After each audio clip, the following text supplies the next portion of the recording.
ഇസ്രായേലും ഭീകര സംഘടനയായ ഹമാസും തമ്മിലുള്ള യുദ്ധം ആരംഭിച്ച് 1 വർഷം തികയുന്ന ഒക്ടോബർ 7 തിങ്കളാഴ്ച സമാധാനത്തിനായി പ്രാർത്ഥനയുടെയും ഉപവാസത്തിന്റെയും ദിനമായി ആചരിക്കുവാൻ ആഹ്വാനം ചെയ്ത ഫ്രാൻസിസ് പാപ്പ കഴിഞ്ഞ ദിനം നടന്ന സിനഡ് അസംബ്ലിയുടെ 2ാം സെഷന്റെ ഉദ്ഘാടന കുർബാന മധ്യേ പങ്കുവച്ച സന്ദേശത്തിന്റെ അവസാനത്തിലാണ് വിശുദ്ധ നാട്ടിലെ യുദ്ധം അവസാനിപ്പിക്കുന്നതിന് ഉപവാസ പ്രാർത്ഥനയ്ക്ക് പാപ്പ ആഹ്വാനം ചെയ്തത്.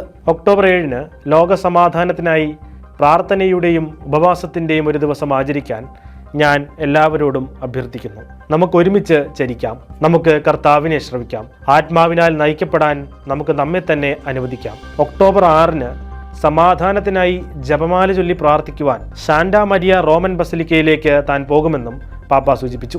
ജെറുസലേമിലെ ലാറ്റിൻ പാത്രിയാർക്കീസ് കർദിനാൾ പിയർ ബാറ്റിസ്റ്റ പിസബല്ല ഒക്ടോബർ 7 ജപമാല രാജ്ഞിയുടെ തിരുനാൾ ദിനത്തിൽ പ്രാർത്ഥനയിലും ഉപവാസത്തിലും ചെലവിടാൻ നേരത്തെ വിശ്വാസികളോട് ആഹ്വാനം ചെയ്തിരുന്നു. 2023 ഒക്ടോബർ 7 ഹമാസ് ഭീകര സംഘം ഇസ്രായേലിനെതിരെ അപ്രതീക്ഷിത ആക്രമണം നടത്തിയതോടെയാണ് അക്രമ പരമ്പരകൾക്ക് തുടക്കമായത്.